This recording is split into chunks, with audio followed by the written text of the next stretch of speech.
தீ விபத்து ஏற்பட்டது. எல்லாம் அட்வான்டேஜ் வரணும், அது சம்பந்தமா பேசணும்னு சொல்லி அப்புறம் அட்வான்டேஜ் அங்க அழைச்சிட்டோம். அதுக்கப்புறம் நம்முடைய ஸ்ரீ குருஜி அவர்களுடைய இந்த பகுதியில ஒரு புனிதமான பகுதி, இந்த பகுதியில குருஜி அவர்கள் ரொம்ப அற்புதமா வேத ஆகம சமஸ்கிருத மகா பாடசாலை இதை நிறுவி அதனுடைய முதல்வராக திருப்பொக்குடியூர் என்று சொல்லக்கூடிய அவினாசியிலே இருந்து இங்கே ரொம்ப சிறப்பா சொன்னாரு. 500க்கும் மேற்பட்டவர்கள் இந்த பாடசாலையில் பயின்று வெளியே சென்றிருக்கிறார்கள். மேலும் 400 பேருக்கு மேல இங்கே பயிற்சியில் இருக்காங்க. அவங்களுடைய இந்த சஷ்டியத்தை பூர்த்தி நடந்தது எல்லா பகுதியிலும் நடத்தினாங்க, அவினாசிலே நடத்தினாங்க. அந்த இடத்துல கலந்துக்கூடிய வாய்ப்பு கிடைச்சது. நம்முடைய சனாதன தர்மத்துக்கு ஒரு ஆணி வேறா இருப்பது வேதங்கள், ஆகமங்கள், சமஸ்கிருதம். இதெல்லாம் தெய்வீக தமிழகம் நம்முடைய தமிழகம். தமிழகத்துல சேக்கிழார் பெருமான் அவர் ஞானசம்பந்தருடைய அவதாரம் குறித்து சொல்லுகிற பொழுது வேத நெறி தலைத்தோங்க மிகு சைவத்துறை விளங்க பூத பரம்பரை பொலிய புனிதவாய் மலர்ந்தெழுத அப்படின்னு சொல்லி ஞானசம்பந்தர் பாலுக்காக அழவில்லை. எதுக்காக அழுகிறாங்க? அவங்க நம்முடைய வேத நெறி தலைத்தோங்க.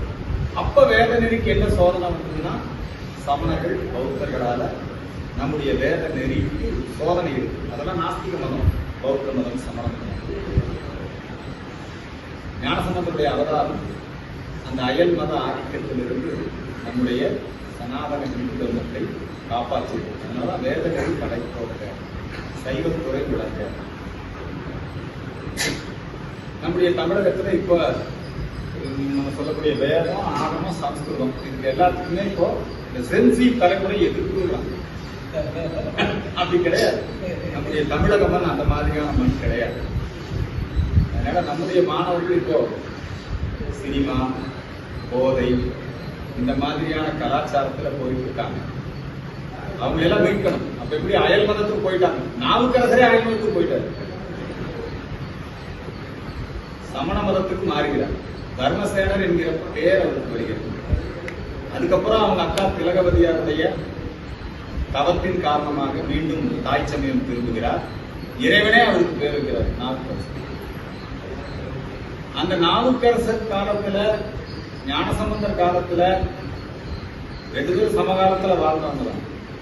அந்த காலத்துல அயல் மதம் அப்படிங்கிறது ஜைனம் மற்றும் பௌத்தம் நாஸ்திக மதங்களா இருக்கு.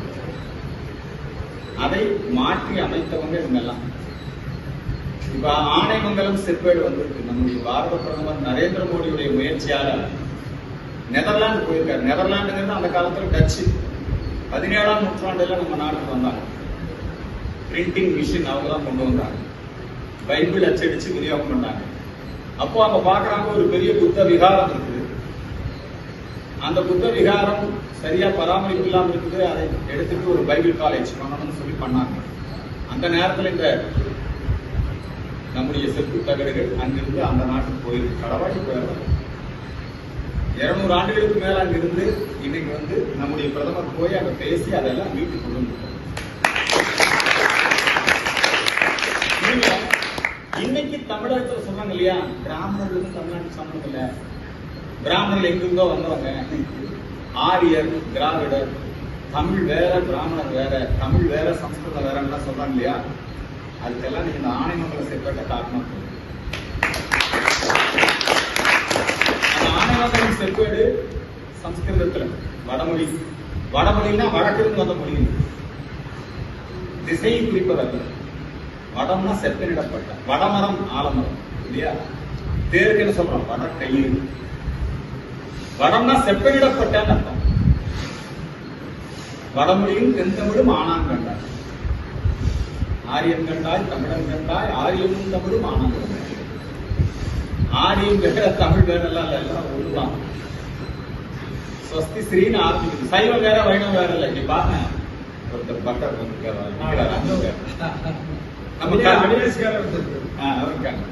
வேதங்கள் பொதுவானது. வேதங்கள் சைவம், வைணவம், சாக்தம், கௌமாரம் எல்லாத்துக்கும் பொதுவானது.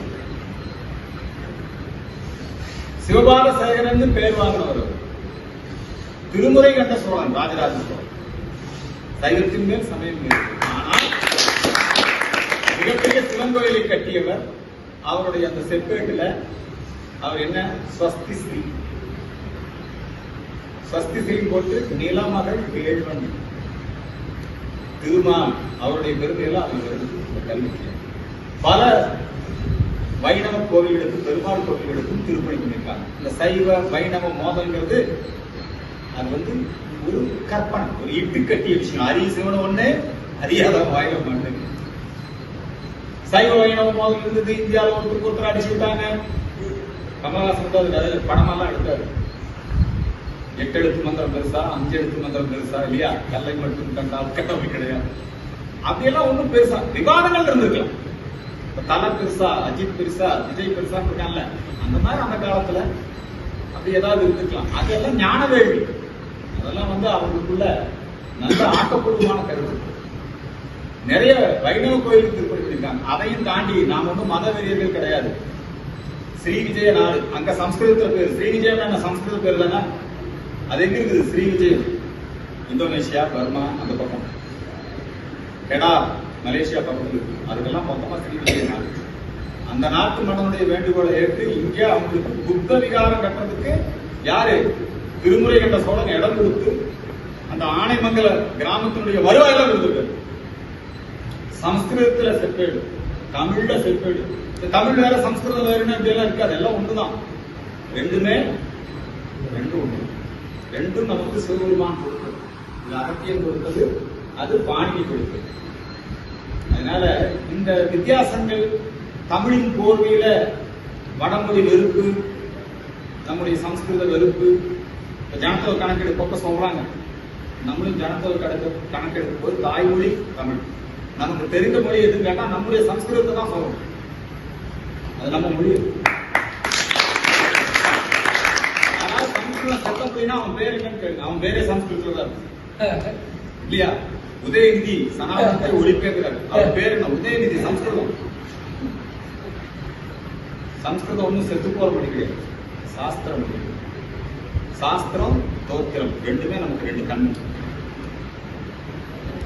சந்தான குறவர்கள்லாம் சாஸ்திரம் இல்லையா? சமயக்குறவர்கள் தோத்திரம். இதுல தமிழ்ல அர்ச்சனை பண்ணி யார் பண்ண வேண்டாம்னு சொன்னா பெரிய பிரச்சனை மட்டும் இருக்காங்க. இப்ப கூட ஒரு பிராமணர் ஏதோ அருணேத்திரன்னு போட்டாங்க. அவர் பிராமணன் அவருக்கே தெரியுமா? உடனே பிராமணரை நீக்குங்க. இந்த வெறுப்பு பிரச்சாரம், சனாதன தர்மத்தின் மீதான இந்த வெறுப்பு பிரச்சாரத்தை முறியடிப்பதற்கு நமக்கு வந்து இந்த ஆணைமங்கலம் சேர்ப்பது ரொம்ப முக்கியமானது. நீங்க அதெல்லாம் பார்க்கணும். நம்முடைய அடுத்த தலைமுறைக்கு இதெல்லாம் எடுத்து செல்லணும். உங்களை எல்லாம் நான் ரொம்ப திருவடிகள்ல விழுந்து வணங்குறேன். என்ன காரணம்னா, இது இன்னைக்கு வந்து லௌகீகம் இல்லையா? ஆனா நீங்க அப்படி இல்லை. வேதத்துக்காக உங்களை அர்ப்பணித்துக் கொண்டு படிக்கணும்னா ரொம்ப கஷ்டம். மற்றதுக்கெல்லாம் பணம் கட்டி கொண்டே சேர்த்தோம். படிச்சுட்டு நீங்க வந்திருக்கீங்க. எவ்வளவு பெரிய விஷயம். குருவர்கள் தான், திருவுருள் தான். அதனால நல்ல குருநாதர் குருஜி சார் அந்த காலத்துல ரிஷி முனின்னு சொல்லுவாங்க இல்லையா? அந்த மாதிரி ஒரு ரிஷி தான் நம்முடைய எழுபதாவது பீமரத சாமி சொல்லுவாங்க இல்லையா? அவருடைய 70வது, நம்முடைய குருநாதருடைய 60வது. இந்த இடம் ஒரு புண்ணிய பூமி. இந்த இடத்துக்கு சொல்லும்போது சொல்லுவாங்க, சாமுண்டி அந்த மதம் முடிஞ்ச பிறகு இந்த மலையில அமர்ந்துதான் ஓய்வெடுத்தாங்கன்னு சொல்லுவாங்க. அவ்வளவு புனிதமான இடம். இந்த இடத்துல பாருங்க, அந்த காலத்துல மன்னர்கள்லாம் நமக்கு வந்து கற்பனை இல்லாத படிப்புல தான் தெரியும். இப்படி வேத பாடசாலை இருக்கும், இப்படி மாணவர்கள் இருப்பாங்க, இந்த மாதிரி யாகங்கள்லாம் நடைபெறும். இது பார்த்தா அதை விட பிரமாதமா இருக்கு இல்லைங்களா? அதை விட அற்புதமா இருக்கு. நீங்க பாருங்க, சனாதன தர்மத்துக்காக நீங்க தான் ஆணிகள், நீங்களாம் தான் ஆணிகள். இந்த சனாதன தர்மத்துக்காக இந்த பாடங்களை படிக்கிறீங்க. உங்களுக்கு பெருமானுடைய அறிவு, நம்முடைய ஸ்ரீ ஸ்ரீ ரவிசங்கர் குருஜி அவருடைய அந்த அருள் பரிபூர்ணம் உங்களுக்கு கிடைக்கணும். நானும் இறைவனை பிரார்த்தனை செய்து ரொம்ப சந்தோஷம். அனைத்து விதமான உள்ளூர் மற்றும் உலக செய்திகளுக்கு நமது www.adiban.com என்ற இணையதளத்தை பார்வையிடவும்.